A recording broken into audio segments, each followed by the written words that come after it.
This is the last edition of Nightline for 2019, and I'm Nakia Bashiruddin. The top stories.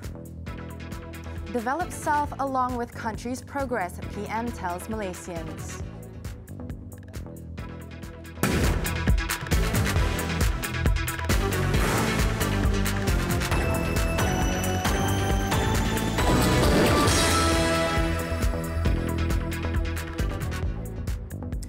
'20 is now just a couple of minutes away from us, and the excitement is at its peak. While some of us are celebrating the last day of 2019 with families at home, others are flocking to several hotspots around the city to ring in the new year. Without further delay, let's toss over to our reporter, Wan Izul Islam, who is at the Kuala Lumpur Tower for the countdown. Wan Izul, over to you. Thank you, Nakia. Now we're minutes away from counting down to a new decade. 2019 we leave behind and has definitely brought us some color into our lives. That being said, much excitement and anticipation awaits the Malaysians as well as they welcome 2020. Our Prime Minister Tun Dr. Mahathir Mohamad earlier called on Malaysians to develop themselves in tandem with government's efforts to bring progress to the country. Now, we've got about 40 seconds to the countdown, so I'm going to pause right here and we're going to wait for that countdown because I want everyone here to catch that countdown with me. We've got about 30 seconds now. As you can see behind me, the crowd is waiting in anticipation for that countdown. We'll be looking at some of the fireworks displays all around Kuala Lumpur here near KLCC. We're here at KL Tower, the front terrace, where hundreds have gathered for the Colours 2020. And I think they're going to be displaying the numbers on KL Tower itself. Let's go, let's go. 8, 6, 5, 4, 3, 2, 1. Happy New Year! Welcome to the New Year, Malaysia. Let's take a look at the fireworks displays.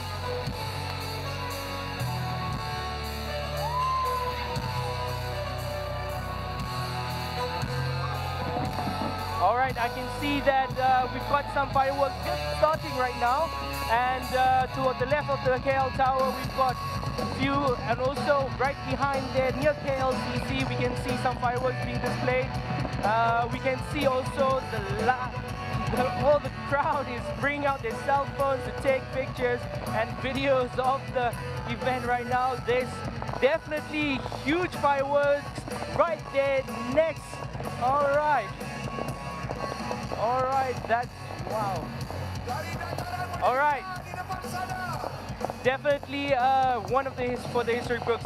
I'm here at the Countdown Fiesta happening at Kuala Lumpur Tower, where thousands have gathered to celebrate the end of the beautiful 2019 and beginning of course, the adventurous 2020. With me, I have my guest, the CEO of KL Tower. Thank you for joining us, Dato. So, Dato Roslan, tell me, what about this event, the Colours 2020? Tell us a little bit about Colours 2020. Okay, well, first of all, I would like to wish you a Happy New Year 2020 and to all Malaysians from KL Tower. Okay, basically what we can see here, a lot of people celebrating with us, especially on the sky deck and at the Tower Terrace. And this Colours 2020, I believe for next year is a Visit Malaysia year. And we have plans for all those tourists coming to Malaysia and especially to KL Tower. Fantastic. Other than that, what are your expectations or your aspirations for Malaysia in the year 2020? What do you hope to achieve? I believe for Malaysia, KL Tower, we provide the hospitality to all the tourists. And I believe for next year, 30 million of tourists, we must capture those tourists coming to KL Tower. That's a must. Our motto is KL Tower is a must-visit destination in Malaysia. Hopefully next year, definitely going to have more people, more tourists. Do you guys have a target of how many people you want to visit Malaysia and KL Tower? Basically, for the last 3 years, more than 1 million visitors coming to KL Tower. And next year, we are targeting 1.5 million to come to KL Tower. Fantastic. Thank you so much for your input, Dato. All right. Now, before I go, a reminder to all those returning from their long holiday, stay safe on the road, wear your seatbelts, and make sure you get enough rest before traveling. Nobody can go back in time to start a new beginning, but everyone can begin today and make a new ending. With that, I'm Wanizul Islam reporting live from KL Tower. Happy New Year, Malaysia. Hope you enjoyed the fireworks. Over back to you in the studio, Nakia. Thank you, Wan Izul. And in conjunction with the New Year celebration, the Yang di-Pertuan Agong has called on all Malaysians to forge stronger unity and cooperation to enjoy continued harmony and prosperity while maintaining the nation's sovereignty in 2020. Al-Sultan Abdullah Riayatuddin Al-Mustafa Billah Shah decreed that the beginning of a new year should be celebrated by removing any basis for racial prejudice among the people for the sake of unity, harmony, and the spirit of love of the country. In his New Year message, the king said the people should always look back and learn the lessons from all incidents and challenges that they have gone through that year, so that they will be able to improve themselves, their families, their communities, and the country. Al-Sultan Abdullah said unity would flourish in a peaceful environment where the people are trusting, sincere, friendly, and respect each other. He reminded all Malaysians to maintain unity and harmony, largely enjoyed over the past 62 years, because many issues related to racial and religious sensitivities have been raised lately. The Yang di-Pertuan Agong said every Malaysian should know that unity is vital to ensure continued prosperity in Malaysia. The young generation, according to the king, has a huge role to play to continue the efforts taken by the country's previous leaders. Al-Sultan Abdullah and the Raja Permaisuri Agong wished all Malaysians, locally and abroad, a very happy New Year 2020.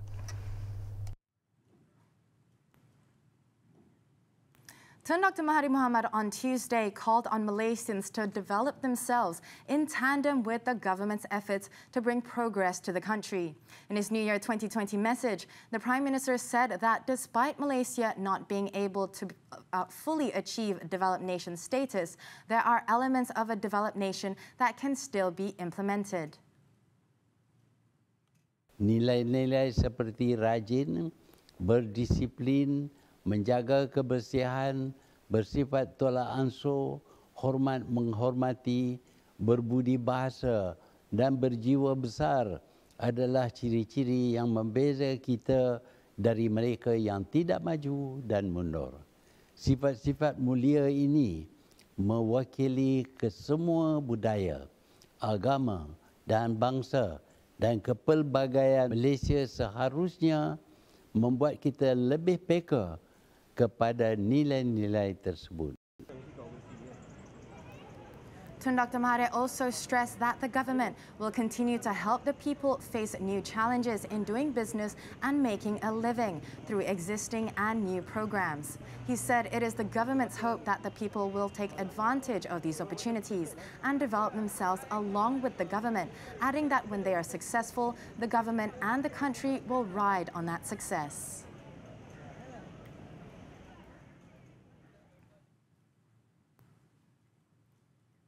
In the same message, Tun Dr. Mahathir also urged all Malaysians to put aside differences and celebrate similarities among all races and religions. Tidak pernah terlintas di pemikiran kita untuk memperkenal undang-undang mengasingkan rakyat atau pendatang berasaskan agama ataupun bangsa. Walaupun kita mempunyai beberapa peruntukan untuk kaum Bumiputera, ianya untuk memastikan kelangsungan mereka dan bukan bersifat menidak dan mengambil hak rakyat yang lain. Kerana itu, kita dapati kekayaan negara tidak dipegang oleh Bumiputera semata-mata, malahan dikongsi dan dalam banyak keadaan dipegang oleh kaum yang lain.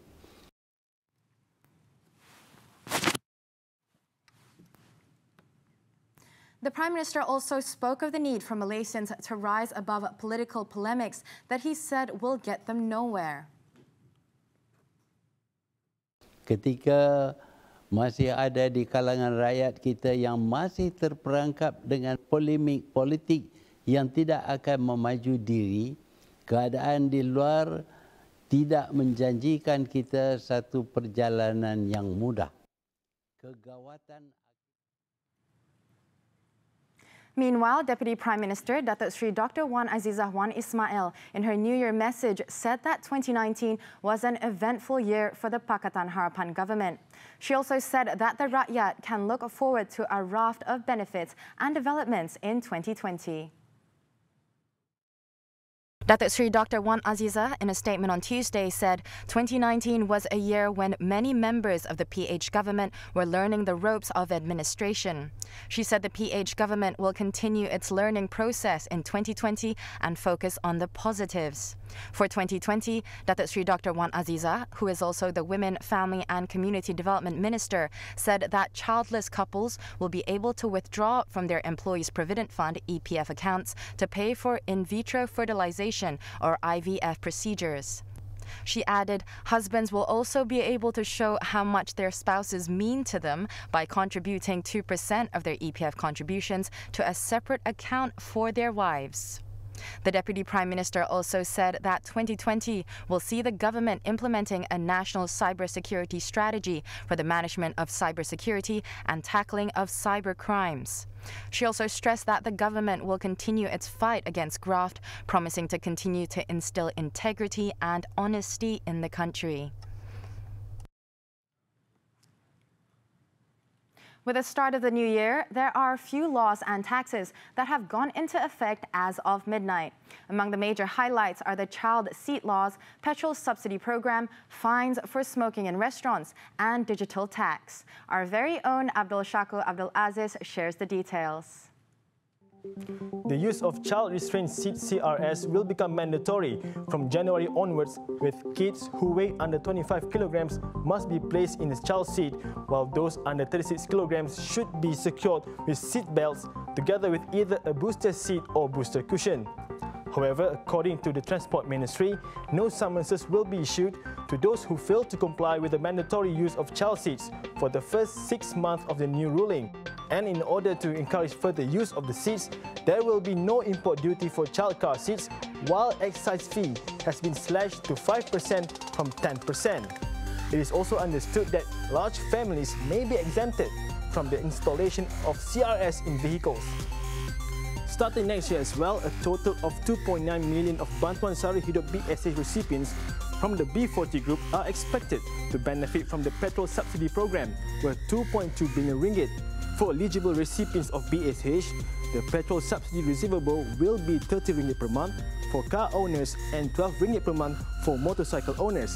Whereas for motorists who are not BSH recipients will receive a special card 95 that allows them to enjoy the fuel subsidy at a discount of 30 cents per litre, limited to 100 litres per month for cars or 40 litres per month for motorcycles when purchasing GON 95. For those in Sabah and Sarawak, they will continue to enjoy a fuel price ceiling of RM2.08 per litre for non-95 and RM2.80 per litre for diesel. The program, which was expected to be implemented on January 2020, however, has been delayed until further notice. The decision was made during a cabinet meeting on December 18.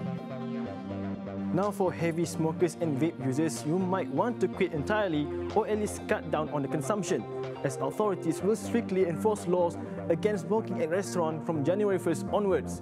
Enforcement action will include random inspections to net violence of the law. The first offence is punishable by 250 ringgit fine, but would be reduced to 150 ringgit if the fine was settled in less than a month.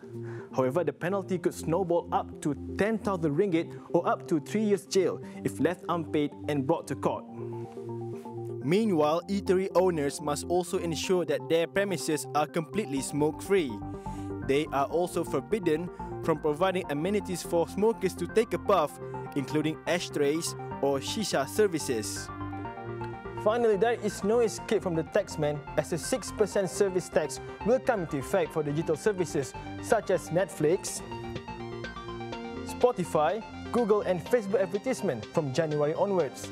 This is in line with the expansion of the sales and services tax legislation in Malaysia to cover digital services. But fret not, as according to the government, the 6% digital tax rate is considered low compared to other countries. The tax is aimed to level the playing field for local businesses, and it is estimated that the Malaysian government could gain 2.4 billion ringgit a year from the digital tax. Meanwhile, the government is implementing several measures to ensure service providers and local consumers do not face double taxation following the introduction of a 6% service tax. In a statement on Tuesday, the Finance Ministry said the government is conscious of the issue of rising prices and the cascading effect from double taxation on consumers. It said the government has prepared several tax treatments to ensure there is no issue of service providers and local consumers facing double taxation. Among others, distance learning services provided online are not categorized as taxable and thus are not subject to service tax. Online services such as e-newspaper and reading materials are not categorized as taxable and are not subject to service tax. The ministry said the digital tax is only imposed on services and not goods. Further information can be obtained at the Customs portal.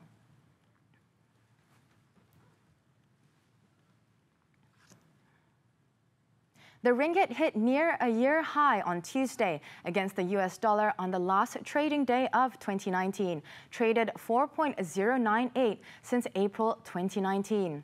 Inter-Pacific Asset Management's economist Dato' Nazri Khan said the positive momentum is expected to continue in 2020, with the ringgit projected to strengthen at 3.8%. In addition, the country's economic growth is expected to grow at 5%. Bursa akan naik. Pertama, pertumbuhan ekonomi kita lebih mampan. Pertumbuhan ekonomi dunia yang lebih bagus. Tidak ada kemelesetan yang seperti dijangkakan oleh banyak pakar ekonomi. Perang dingin China dan US akan berakhir. Kita melihat Brexit berlaku dengan cantik, smooth. Right? Kemudian, of course, faktor-faktor di Malaysia lah. The optimism is expected to drive the KLCI market by up to 1,700 points next year. He also said the market would continue the upward trend of growth due to the confidence from the foreign investors. Another factor is the country's political transition that is increasingly accepting of Malaysians, as well as rising commodity prices such as rubber and palm oil. In addition, the Visit Malaysia 2020 campaign is also expected to boost the country's major economic revenue through the tourism sector.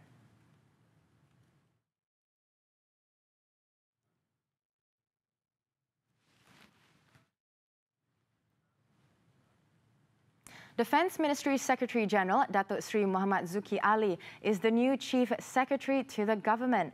His appointment takes effect on January 1st, 2020, and he replaces Tan Sri Dr. Ismail Bakar, who is taking leave before going on compulsory retirement. The Prime Minister's office said in a statement that the Yang di-Pertuan Agong Al-Sultan Abdullah Riayatuddin Al-Mustafa Billah Shah has consented to the appointment. Datuk Sri Muhammad Zuki hails from Terengganu and has a master's degree from Nanyang University, Singapore in business management. The 58-year-old has served the civil service for 28 years in various ministries and capacities.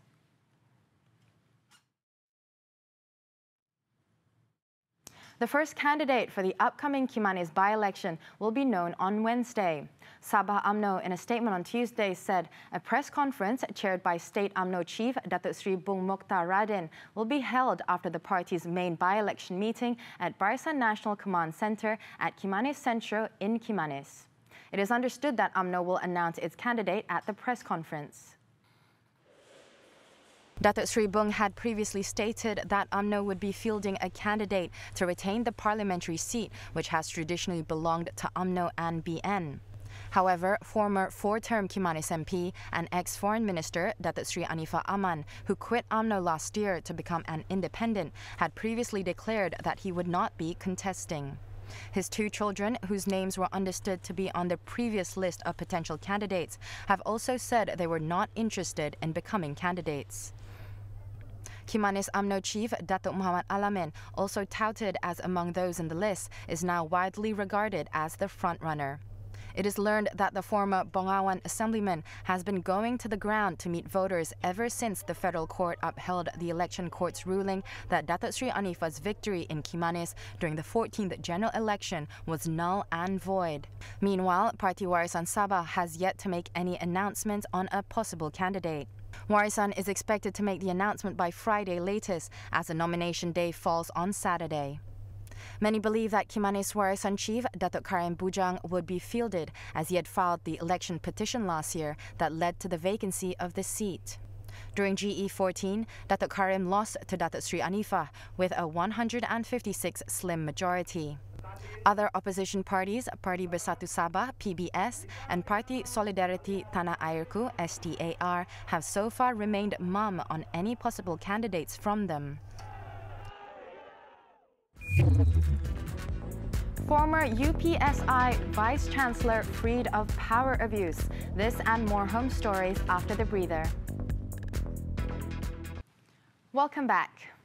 In Perak, the Ipoh Sessions Court on Tuesday acquitted and discharged former University Pendidikan Sultan Idris UPSI Vice Chancellor Professor Datuk Dr. Zakaria Kasar for power abuse without calling for his defence. Judge S. Indra Nehru ordered the release of Datuk Dr. Zakaria after finding the prosecution having failed to establish a prima facie in the case. Datuk Dr. Zakaria was charged with using his position by including his son for a job interview at the university in 2014. The offence was allegedly committed at the UPSI in Tanjung Malim. The charge under the MACC Act provides an imprisonment for up to 20 years and a fine of not less than 5 times the amount of gratification involved, or 10,000 ringgit, whichever is higher, if found guilty. On November 27th last year, Datuk Dr. Zakaria was charged with 2 counts of using his position to approve Muhammad Fauzi's appointment and that of daughter-in-law Siti Nur Aisyah Mansour as the university staff. However, on June 20th this year, the prosecution amended the charges into only 1 charge involving the son.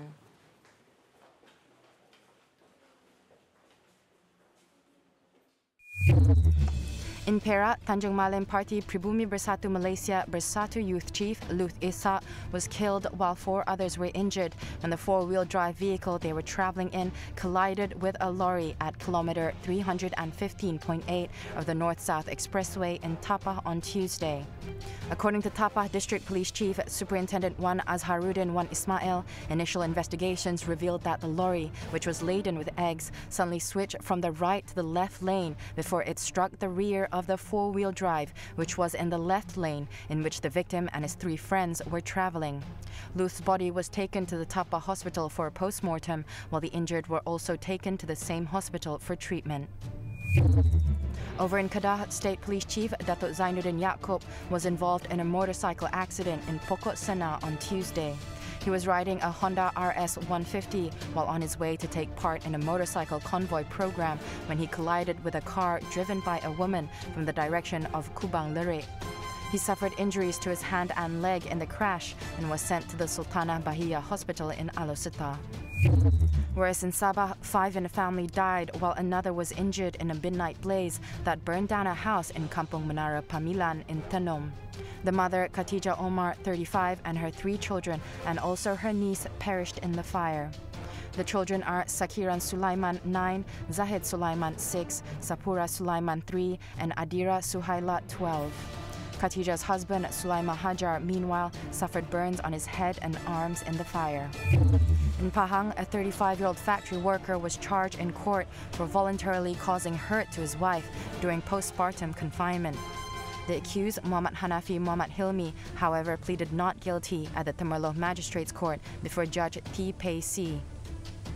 According to the charge sheet, the accused had physically assaulted his wife when she asked him about a picture of him with another woman on his cell phone. The court set bail at 2,000 ringgit and fixed January 17 for a mention of the case.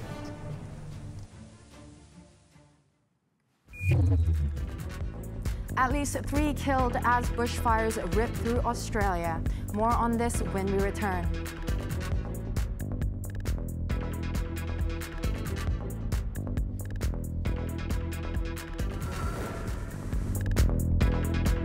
We're back with the foreign news. Taiwan's parliament passed an anti-infiltration law on Tuesday to combat perceived threats from China as the democratic island gears up for a presidential vote on January 11th amid heightened tensions with Beijing. The move is likely to add tension to already strained ties between Taiwan and Beijing, which suspects Taiwan President Tsai Ing-wen of pushing for the island's formal independence and has ramped up pressure on her since she took office in 2016. Lawmakers of Tsai's DPP backed the anti-infiltration bill by 67-0, despite opposition criticism of it as a political tool to gain votes ahead of the presidential and parliamentary election. The bill would give legal teeth to efforts to stop China funding activities on the island, such as lobbying or election campaigns. It also carries a maximum penalty of 7 years in jail and will take effect after Tsai signs it into law in January.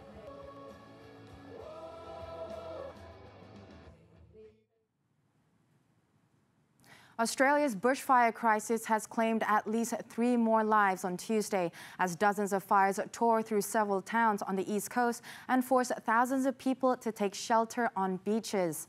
According to local officials, 2 of the fatalities involved a father and son who were protecting their homes from the fires in the New South Wales town of Cobargo, while another was reported in Narooma. This brought the death toll to 11 people across all states in this year's bushfire season. Meanwhile, in Victoria, as many as 4,000 people are trapped on the foreshore of the encircled seaside town of Malakuta as multiple fires surrounded the town, turning the sky black and hazy red.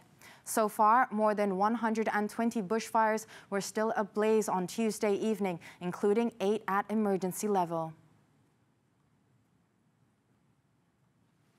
That item wraps up Nightline this time around.